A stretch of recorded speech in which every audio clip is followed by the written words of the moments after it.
Ils lèveront les yeux vers celui qu'ils ont transpercé.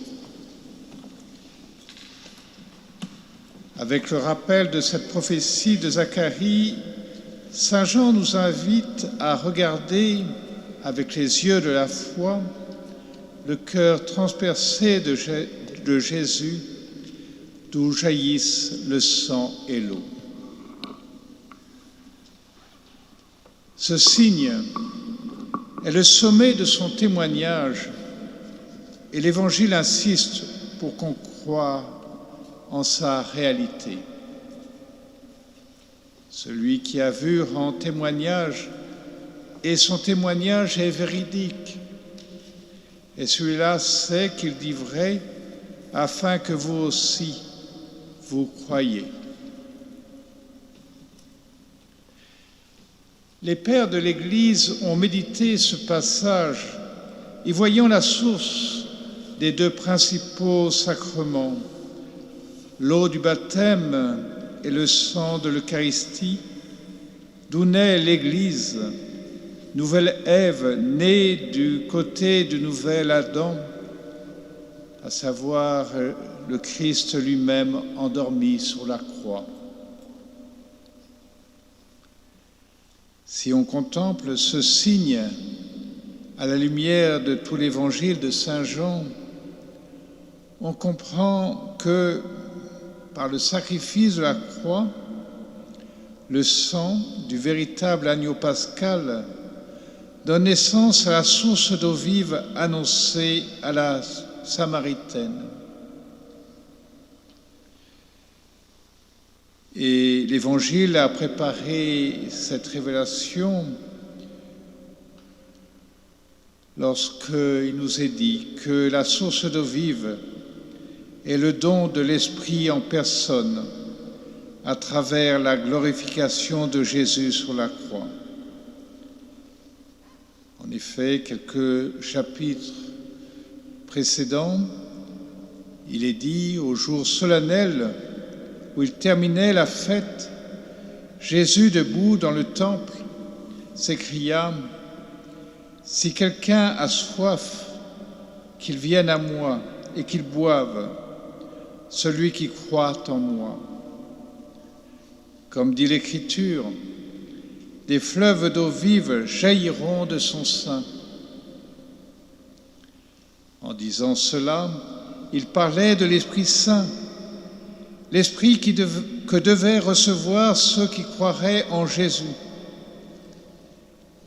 En effet, l'Esprit Saint n'avait pas encore été donné parce que Jésus n'avait pas encore été glorifié par le Père.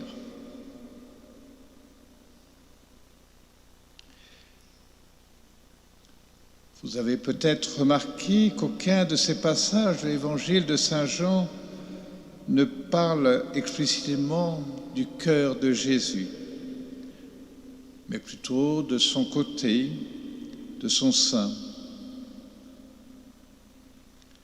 Mais c'est légitimement qu'à partir de l'Évangile de Jean s'est développée, particulièrement dans l'école française de spiritualité, toute une dévotion au Sacré-Cœur. Et pensons à Saint Louis-Marie Grignon de Montfort qui, à travers ses missions populaires, répandit dans nos campagnes cette dévotion. Lorsque les paysans vendéens choisirent le signe du Sacré-Cœur, ils manifestèrent que leur résistance à la Révolution française était avant tout de nature religieuse. Pensons aussi au Père Charles de Foucauld, dont la spiritualité a si fortement marqué le XXe siècle. Mais ce sont surtout des femmes qui reçurent des révélations de Jésus lui-même sur son Sacré-Cœur. Nous connaissons les confidences de Jésus à Sainte Marguerite Marie, à Paray-le-Monial. Voici ce cœur qui a tant aimé les hommes, jusqu'à s'épuiser et à se consommer pour leur témoigner son amour. Et pour reconnaissance, je ne reçois de la plupart qu'ingratitude. Plus près de nous, cher au cœur de Saint Jean-Paul II, il y a Sainte Faustine et les paroles qu'elle reçut de Jésus. La plaie de mon cœur est la source de l'insondable miséricorde. De cette source jaillissent toutes les grâces pour les âmes. Les flammes de la pitié me brûlent. Je désire les transmettre aux âmes humaines. Parle de ma miséricorde au monde entier.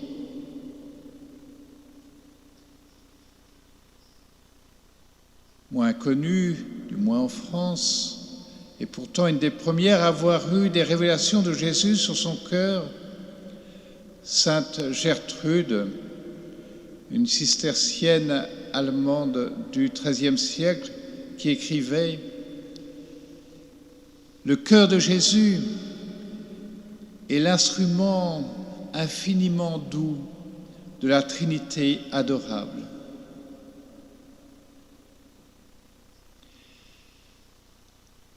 Alors oui, levons les yeux vers celui dont le cœur a été transpercé sur la croix. Contemplons avec les yeux de la foi ce cœur humain du Fils éternel de Dieu qui a commencé à battre dans le sein de Marie au jour de l'Annonciation. Ce cœur qui fut saisi de compassion envers les foules parce qu'elles étaient désemparées et abattues comme des brebis sans berger. Ce cœur qui exulta de joie sous l'action de l'Esprit Saint et qui proclama « Père, Seigneur du ciel et de la terre, je proclame ta louange. Ce que tu as caché aux sages et aux savants, tu l'as révélé aux tout-petits. Oui, Père, tu l'as voulu ainsi dans ta bienveillance. » Ce cœur encore qui s'est mis en colère contre les marchands du temple et contre les pharisiens qui écrasaient le peuple sous le poids d'une légalité inhumaine.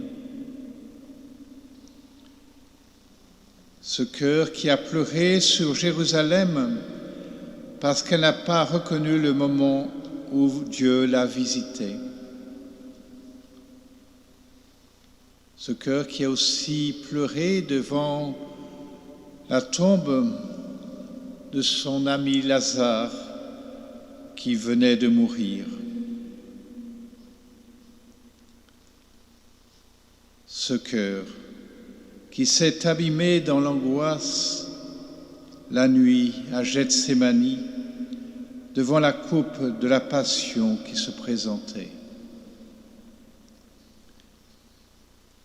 Ce cœur de Jésus qui a tant aimé les hommes.